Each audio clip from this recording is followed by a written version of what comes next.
ministro, buscaba mantener activo con el mínimo de violencia visible.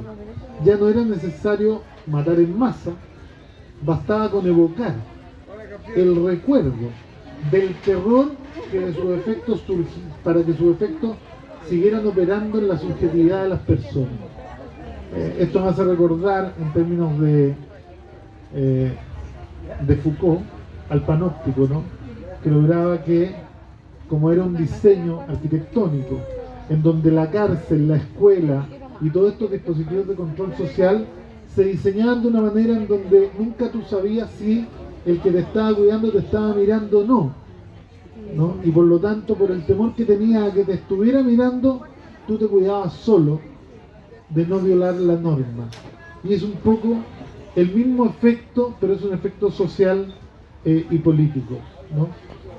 Aquí viene la parte del libro que resulta más incómoda para quienes se identificaron en algún minuto con la centroizquierda chilena, y que Elisa escribe con la misma franqueza con que documenta la violencia de la dictadura. No afirma algo que ya sabemos, que los gobiernos de la Concertación administraron esa herida y no las curaron, no hicieron nada por intentar siquiera curarlas. Produjeron gestos simbólicos que sustituyeron a la justicia real, y en el peor de los casos continuaron por otros medios las estrategias biopolíticas de disciplinamiento que la dictadura había inaugurado. El análisis de las comisiones de verdad que tuvimos que vivir en este país es demoledor. Elisa reconoce que representaron avances en el reconocimiento de las violaciones a los derechos humanos, pues ya nadie podía negar que habían ocurrido, pero hace un diagnóstico mucho más duro. Señala también qué es lo que esas comisiones deliberadamente evitaron hacer, ¿no? Omitieron, por ejemplo, identificar a los responsables intelectuales y a las estructuras de mando que tomaban las decisiones. Por eso hay muchos que hoy día están todavía en el gobierno, en la estructura política, porque nunca nadie ha podido apuntarlos con los dedos y decirles que ustedes fueron, ¿no?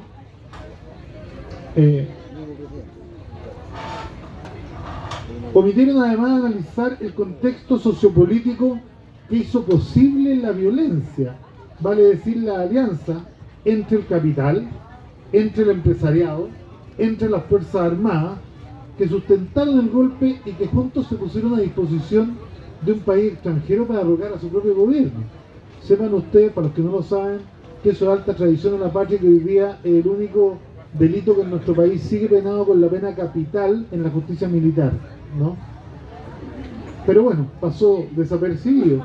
Omitieron vincular la represión con la imposición del modelo neoliberal, que esta fue una de las esencias de la salida pactada, ¿no? No tocar el modelo, darle impunidad a los crímenes, excluir al Partido Comunista el mayor tiempo posible, de tal manera de que algunas cosas cambiaran para que todo siguiera igual. Y lo más grave, omitieron e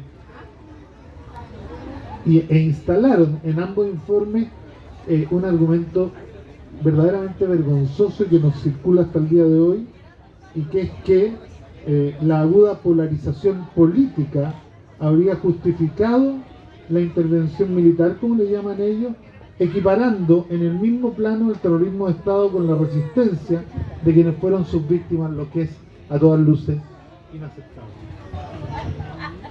La ley 19.992 estableció el secreto de 50 años sobre los testimonios de la comisión de tortura, precisamente para blindar a los culpables y a los cómplices civiles, ¿no?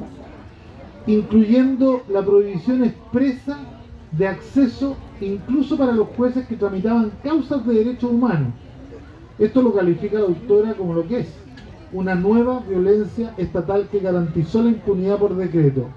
Fue dictada en 14 días de tramitación parlamentaria, 14 días para garantizar la impunidad de los torturadores, y esto lo hizo el gobierno Lago, y este fue el gran legado de la transición pactada en esta materia. Lo que los pobladores de la Victoria dicen sobre todo esto, y que está escrito en el libro, en la entrevista, es lo que más duele. Pedro, de 62 años, al que le preguntaron por los avances en derechos humanos, respondió con 3 palabras que resumen décadas de experiencia: luchamos para nada. Esther, de 63, recuerda los cuerpos en la calle el 12 de septiembre del 73 como si fuera una película de horror que nunca se ha borrado de su mente. Ana, de 52, dice que ya no cree en la justicia, yo tampoco. Los jueces, dice, todos vendidos, todos corruptos. Era que no, claro, díganmelo a mí, ¿no? Son conclusiones racionales, y este libro se escribe antes del caso Hermosillo, ¿no? Son conclusiones racionales extraídas por el mundo popular de una experiencia de vida concreta y no reacciones de resentimiento ni de paranoia como algunos las quieren plantear, ¿eh? El libro termina, eso sí, con esperanza, porque traicionaría la esencia del libro y de la realidad que documenta si terminara en lo contrario.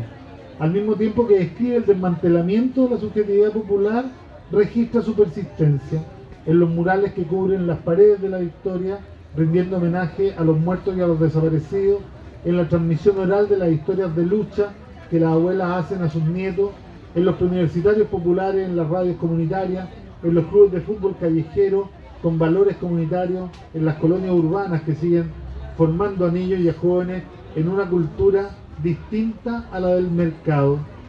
En la frase que da título al capítulo final: ser chileno es un honor, pero ser victoriano es un privilegio. Allí hay algo que no lograron destruir, una identidad que persiste, una memoria que resiste, una utopía que se niega a morir. La autora cierra el libro con una referencia que da dimensión política a todo el análisis. La revuelta del 18 de octubre, que ha sido un tema recurrente, ¿no? Surgía sin convocatoria de ningún partido político explícita. Yo esto lo discutí mucho en la izquierda y en mi partido. Yo recuerdo que durante los 30 años anteriores a la revuelta del 18 de octubre, todos los años la CUT y algunos partidos y el Partido Comunista llamaban al pueblo a movilizarse durante 30 años, todos los años. Y para el 11 de septiembre lo mismo. Y la NEF lo mismo durante 30 años. Y los profesores lo mismo. Y los estudiantes secundarios lo mismo. Y los estudiantes universitarios lo mismo. Y cuando finalmente el pueblo se movilizó masivamente, todos preguntaron: chuche, ¿quién está detrás de esto? Entonces ahí lo que falló no fueron las convocatorias, fueron las subjetividades que nos fuimos capaces de instalar, ¿no? Entonces, surge sin convocatoria, es interpretada como la reemergencia de la subjetividad popular que habían intentado destruir, ¿ah? En el libro se interpreta como una acumulación de rabia y dignidad de sectores populares que ya no toleraban más la política de los consensos y la democracia en la medida de lo posible. La consigna que aparecía en las marchas lo dice con una claridad que ningún analista académico puede superar: somos los hijos de los obreros que no pudieron matar. Somos los hijos de los obreros que no pudieron matar. Hay una pregunta, por último, que este libro deja planteada y que nos interpela directamente como izquierda política, pues no podemos leerlo solo como historiadores o como académicos. La pregunta es esta: ¿qué tipo de política es capaz de reconectar con esa subjetividad popular que subsiste en los márgenes, desconfiada de las instituciones, de los partidos, cargada de memoria y de rabia, pero todavía viva? La respuesta que se desprende de la lectura de este libro apunta a algo exigente y no a mejores mensajes ni a campañas más eficaces.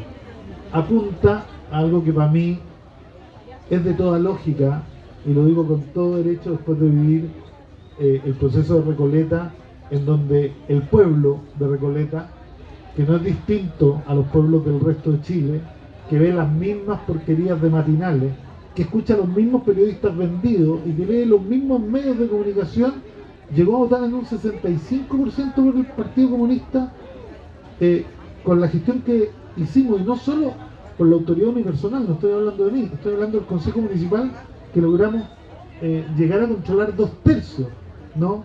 Entonces digo, y esta es la mejor parte de las conclusiones, ¿no? Apunta a una presencia territorial, permanente, capaz de organizar a partir de problemas reales. Apunta a una política que parta de la escucha y no del discurso vacío ni institucionalizado. Apunta a una práctica que devuelva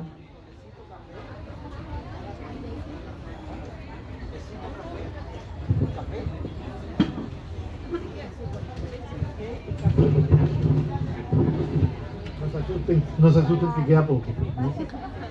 Apunta a ese trabajo que vuelva a poner en valor la dignidad de sujeto histórico a quienes el neoliberalismo ha tratado como meros consumidores o como beneficiarios de bonos sociales permanentes o esporádicos.